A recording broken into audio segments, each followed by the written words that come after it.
اینها از این وسایل استفاده میکنن برای بد معرفی کردن چهره اسلام از گونه های مختلف، گاهی از طریق کتاب، گاهی از طریق مجله، گاهی از طریق روزنامه، ماهنامه، فصلنامه، گهنامه، به هر حال خیلی زیاده دوستان عزیزم، از طریق رادیو، از طریق تلویزیون، از طریق اینترنت، سوشال میدیا به صورت کلی، فضای مجازی، از تمام این وسایل استفاده میکنن برای بدنام کردن چهره اسلام.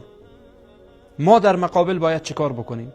از تمام این وسایل استفاده بکنیم برای رد این شبهه و خوب معرفی کردن و همان معرفی واقعیت چهره اسلام، آنچه که اسلام خودش را معرفی میکنه، آنچه که اسلام از منابع زلال و منابع واقعیش خودش را معرفی میکنه. از همان منبع ما اسلام را برای مردم معرفی بکنیم که آهای مردم، آنچه که رسانه های غربی میگن و نوکران و اجیران غرب درباره اسلام برایتان میگن و به خوردتان دادن دروغه.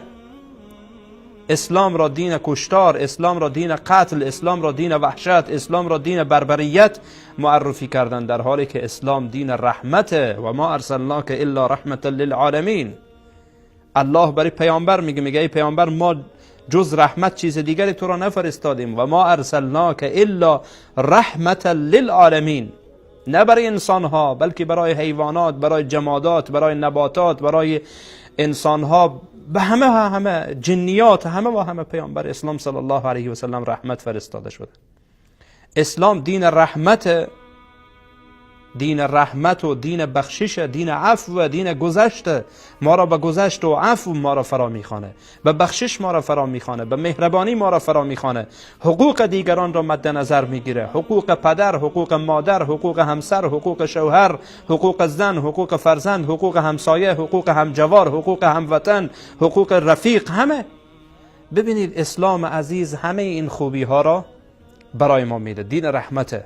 ما در برابر اسلام واقعی را برای جهان عرضه بکنیم، از طریق رسانه ها، از طریق رادیوها، از طریق سوشال میدیا، فضای مجازی، از طریق نوشتار، کتاب بنویسین، مقاله بنویسین، کسایی که دست به نوشتار دارید، در روزنامه ها پخش کنید، در مجله ها پخش کنید، در ماهنامه ها پخش کنید، در فصلنامه ها پخش کنید، در گاهنامه ها پخش کنید، در همه پخش کنید، پخش و نشر کنید.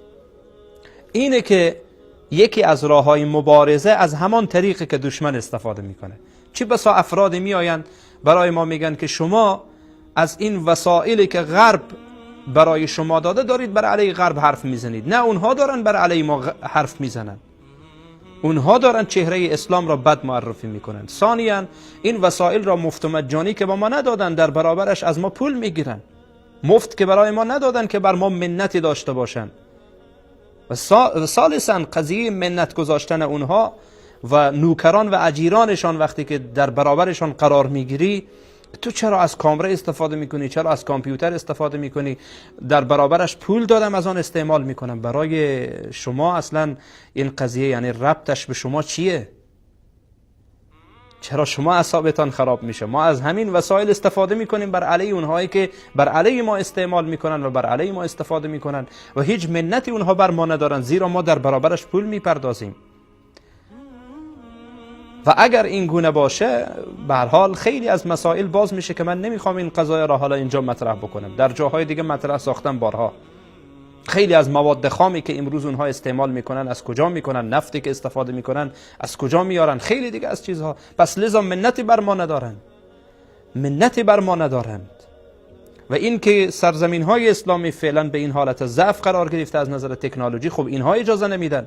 اگر منم این قدرت را میداشتم و بربریت و ظلم و تجاوز می داشتم و در سرشت من مثل اونها این حالت می بود، به کشورشان تجاوز می کردم، استعمار می کردم، اشغال می کردم، اجازه اونها نمیتونستن اینقدر پیشرفت بکنن. اونها دقیقا همین کار رو در سرزمین های اسلامی سال هاست که انجام میدن. استعمار میکنن، تهدید میکنن، میزنن، میبندن، میکشن، تطمیر میکنن، از بین میبرن. بعد انتظار دارید که سرزمین های اسلامی به اوج تمدن برسه، وقتی که مسلمان ها امنیت داشتن، قدرت داشتن، اتفاق داشتن، تمدن داشتن، همه چیز در دسترسشان بود. لذا این طرز تفکر و این طرز دیدگاه نسبت به اسلام وقتی معرفی میشه، ما باید در برابر پاسخ بدیم، نباید سکوت بکنیم. مثل اینه که یک نفر به عنوان مثال شما را بیایه بخه این قسمت گلویتان را بگیره محکم بفشاره، فشار بده، شما را در حال خفه کردن قرار بده، شما را خفه بکنه، بعد بگه دست و پا نزن، آرام آرام بمیر.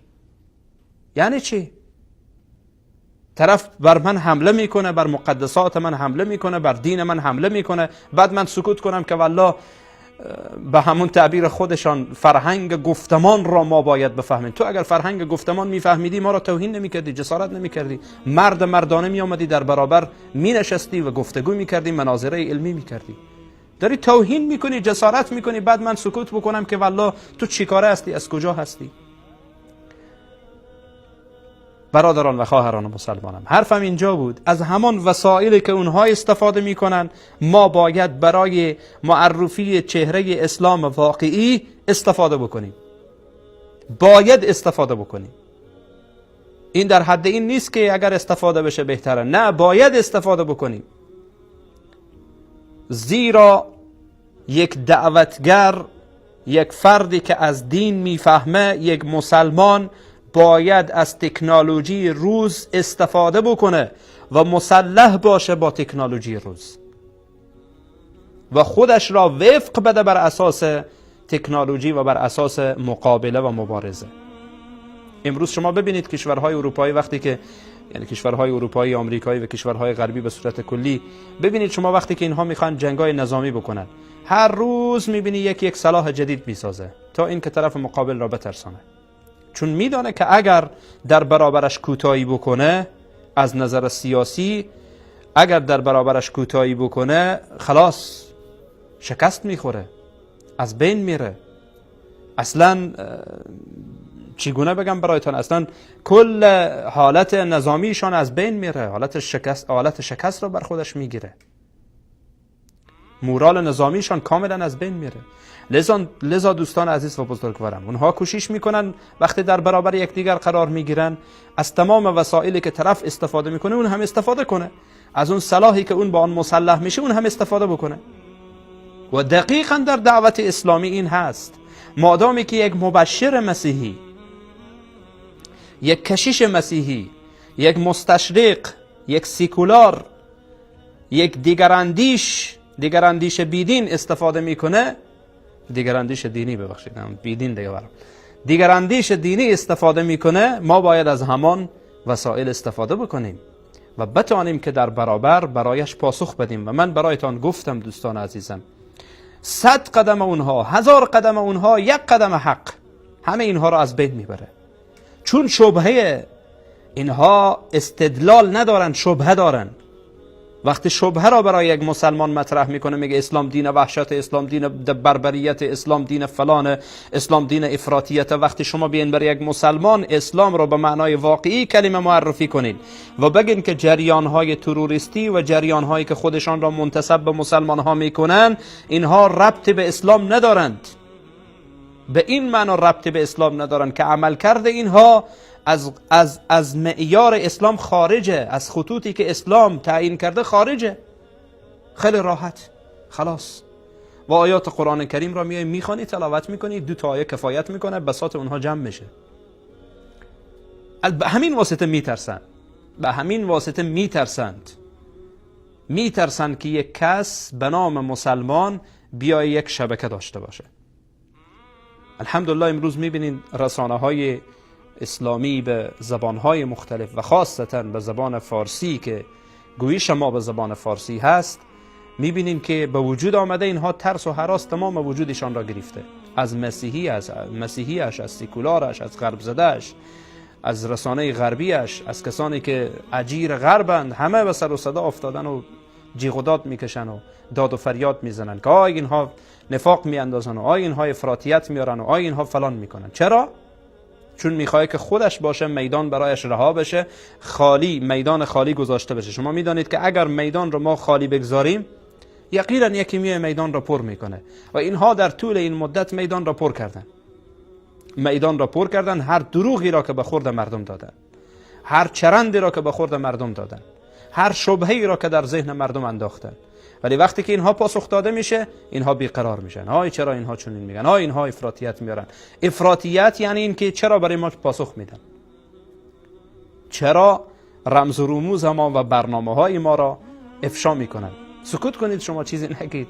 شما معتدل باشید، مثل همون مسلمان هایی که با ما همدستن، با ما همکاری میکنن، برای ما کار میکنن، تلاش میکنن که اسلام را با ما یکی بسازند و میخوان که اسلام آمریکایی و اسلام فرانسوی و اسلام آلمانی و اسلام فلان معرفی بکنن که هیچ تضاد با نظام و قوانین غربی و فرهنگ غربی نداشته باشه و کلتور مردم اصلا یک کلتور غربی باشه. اون مسلمان خوبه، مسلمان معتدل، مسلمان میانه روه.